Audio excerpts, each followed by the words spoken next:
Hello friends, welcome to my channel. আমি রম। আশা করি আপনারা সবাই সুস্থ আছেন, ভালো আছেন। আবার হাজির হয়েছে একটা নতুন রেসিপি নিয়ে, সেটা হলো সাবুর খিচুড়ি। চালের খিচুড়ি তো খাওয়াই হয়, একটু অন্যরকম স্বাদের সাবুর খিচুড়ি বানাবো, ভীষণ টেস্টি। কীভাবে বানাবো দেখাবো, চলুন আবার রান্নাঘরে যাই। সাবুর খিচুড়ি বানানোর জন্য আমি 2 বাটি মুগের ডাল নিয়েছি আর 2 বাটি সাবু নিয়েছি, মানে যে পুরো পরিমাণটা সমান সমান হবে। কেউ যদি অল্প পরিমাণে বানাতে চায় 1 বাটি মুগের ডাল 1 বাটি সাবু, এই হচ্ছে কোয়ান্টিটি, তবে বেশি খেতে ভালো হয়। আর নিয়েছি খিচুড়িতে নর্মালি যেটা লাগে, শীতকাল কপি ছাড়া খিচুড়ি অধরা থাকে, ফুলকপি, কড়াইশুঁটি তো লাগেই, গাজর, ছোট ছোট আলু কেটে নিয়েছি, আলু, কাঁচা লঙ্কা ফোড়নের জন্য। এবার যেটা প্রথমে করব, আমি মুগের ডালগুলোকে ভেজে নেব। মুগের ডালটা প্রথমে শুকনো খোলায় ভেজে নেব। গরম জল বসিয়েছি আমি, জলটা ফুটছে, ডালটা এর মধ্যে ভাজা হয়ে গেলে দিয়ে দেবো। ভাজাটা খুব বেশি লাল করব না, হালকা ভাজবো, তবে বেশি খেতে ভালো হয়। যে মুগের ডাল ভাজার সুন্দর গন্ধ উঠেছে, বেশি লাল লাল করে ভাজবো না, অত এই পর্যায়ে গ্যাসটা অফ করে দেবো। এদিকে জলটা ফুটছে। এবার এই জলটার মধ্যে আমি ডালটা দিয়ে দেবো।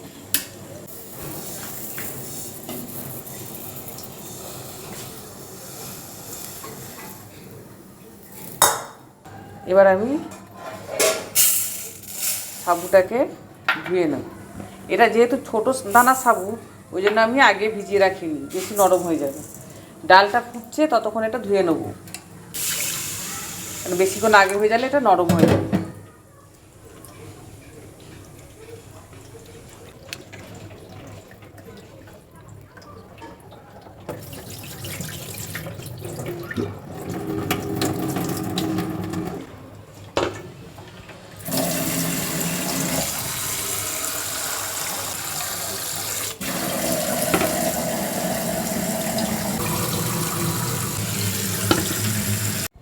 ডালটা মোটামুটি সিদ্ধ হয়ে আসছে, পুরো সিদ্ধ হয়নি, 1/3 সিদ্ধ হয়ে গেছে।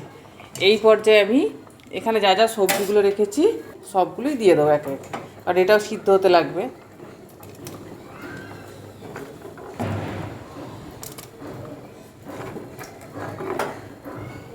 এটা বেশিক্ষণ হতে সময় নেয় না, এই জাস্ট সবজিগুলো সিদ্ধ হবে, ডালটাও হয়ে গেছে, তারপরে এই সাবুটা দেবো, দেওয়ার কিছুক্ষণ পরই নামানো হয়ে যাবে। এই যে ডালটা সবজিগুলো সব সেদ্ধ হয়ে গেছে, এই পর্যায়েতে আমি এর মধ্যে সাবুটা দিয়ে দেবো।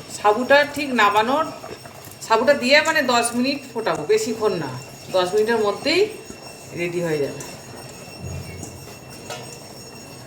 সাবুটা দিয়ে দিলাম, একটু জলটা বেশি দিলে হবে না, জলটা একটু পরিমাণটা বুঝে দিতে হবে, একটু জল লাগবে। এই পর্যায়ে আমি অল্প একটু জলের মধ্যে অ্যাড করব, তবে হ্যাঁ, জলটা আমি গরম জল ব্যবহার করছি, গরম জলটা করাই বেশি শ্রেয়। এর মধ্যে পরিমাণ মতো নুন দেবো, কারণ সাবুটা দিয়ে বেশিক্ষণ রাখা যাবে না, সাবুটা দেওয়ার কিছুক্ষণ পরই এটাকে ফোড়ন দিতে হয়। পরিমাণ মতো নুন দিলাম, পরিমাণ মতো একটু হলুদ দিলাম, অল্প, বেশি হলুদ দিতে যায় না, আর পরিমাণ মতো একটু চিনি দিলাম, একটু মিষ্টি মিষ্টি ভালো লাগে এটা খেতে।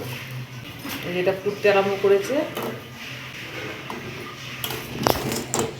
এরপরেই এর মধ্যে আমি ফোড়নটা দেব। এখানে ফোড়নের জন্য আমি এখানে কড়া বসিয়েছি। এবার আমি এদিকে কড়ার মধ্যে ঘি দিলাম, ফোড়নটা আমি ঘিয়ের মধ্যেই দেব। ঘিটা মোটামুটি গলতে আরম্ভ করেছে। এবার এর মধ্যে যেটা ফোড়ন দেবো সেটা হলো শুকনো লঙ্কা, জিরে, কাজু বাদাম আর তেজপাতা, এইগুলো এর মধ্যে ফোড়ন দেবো। ফোড়নটা দিয়ে দিই, আর জিরে রাখা কয়েকটা কাঁচা লঙ্কা।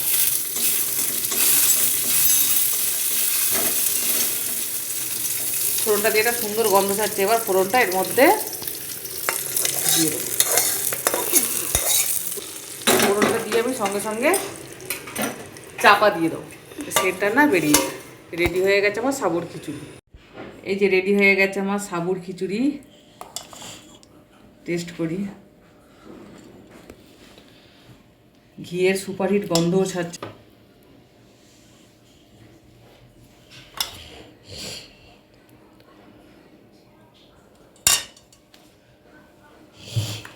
আজকের আমার মেনুতে হচ্ছে সাবুর খিচুড়ি বানিয়েছি, বেগুন ভাজা, পাঁপড় ভাজা আর ফুলকপি আলুর তরকারি, এই হচ্ছে আমার মেনু। টেস্ট করি, এত খেটে বানালাম, একটু টেস্ট করতে হবে। টেস্ট শুধু না, খাবো। সুপার হিট, দারুণ খাওয়া, দারুণ খেতে।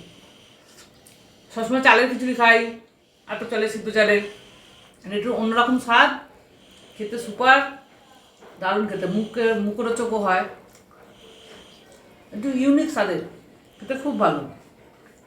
তাহলে আমি খাই, সবাইকে দিই, একটু বেগুন ভাজার সাথে ট্রাই করি, দারুণ লাগে খেতে। আসলে আসি, ঠিক আছে, টাটা।